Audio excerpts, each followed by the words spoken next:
अस्सलाम वालेकुम दोस्तों, उम्मीद है आप सब लोग खैरियत होंगे। बात करेंगे पाकिस्तान एंट्री कवानीन के मतलब। आज 8 फरवरी 2022 और दिन है मंगल का। आज से कुछ कवानीन जो हैं तब्दील हुए हैं। एनसीओसी ने एक तो रैपिड एंटीजन टेस्ट जो है, जितने भी लोग किसी भी मुल्क से पाकिस्तान इंटर होंगे बाई एयर, उनके लिए रैपिड एंटीजन टेस्ट की शर्त ख़त्म कर दी गई है। एयरपोर्ट के ऊपर उनका रैपिड एंटीजन टेस्ट नहीं होगा। और उसके अलावा जो कवानीन है वो लागू होंगे, यानी 48 घंटे पहले आपने, अगर आप ओमान से जा रहे हैं, किसी भी दूसरे मुल्क से जा रहे हैं, तो फ़्लाइट टाइम से 48 घंटे पहले आपने कोरोना का टेस्ट करवाना है। वैक्सीनेशन आपकी कंप्लीट होनी चाहिए और ट्रैवल डिटेल, वैक्सीन सर्टिफिकेट और कोरोना का रिज़ल्ट जो है आपने फास्ट टैग के ऊपर अपडेट करना है। ये शर्त जारी रहेंगी। सिर्फ रैपिड एंटीजन टेस्ट जो है एयरपोर्ट के ऊपर जो होता है वो नहीं होगा।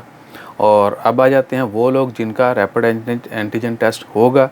वो कौन है? वो तमाम लोग जो बाई रोड यानी बाई लैंड जो है वो इंटर होंगे किसी भी बॉर्डर से, उनका एंट्री पॉइंट के ऊपर रैपिड एंटीजन टेस्ट होगा। और वो लोग जो डीपोर्ट होते हैं, जो डीपोर्ट होके जाएंगे, उनका भी रैपिड एंटीजन टेस्ट होगा। बेशक वो बाई एयर जाएं, बाई लैंड जाएं, बाई शिप कहीं से भी इंटर हों, उनका रैपिड एंटीजन टेस्ट होगा।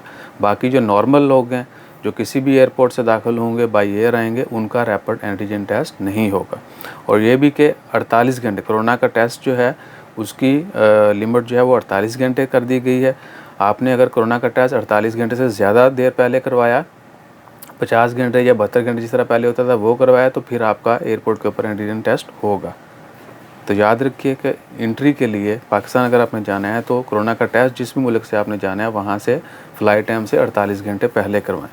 और डाटा जो है फास्ट टैग के ऊपर अपडेट करना लाजमी है। वैक्सीन सर्टिफिकेट, कोरोना का रिज़ल्ट कार्ड और ट्रैवल डिटेल जो है आपने लाजमी तौर पर फास्ट टैग के ऊपर अपडेट करनी है। बाकी अल्लाह ताला खैर रखे। जैसे मज़ीद अपडेट्स आती हैं वो भी आपके साथ शेयर करते हैं। कोई भी कन्फ्यूजन हो कमेंट कर सकते हैं। Will do reply on time. जज़ाकल्लाह। अल्लाह हाफ़िज़।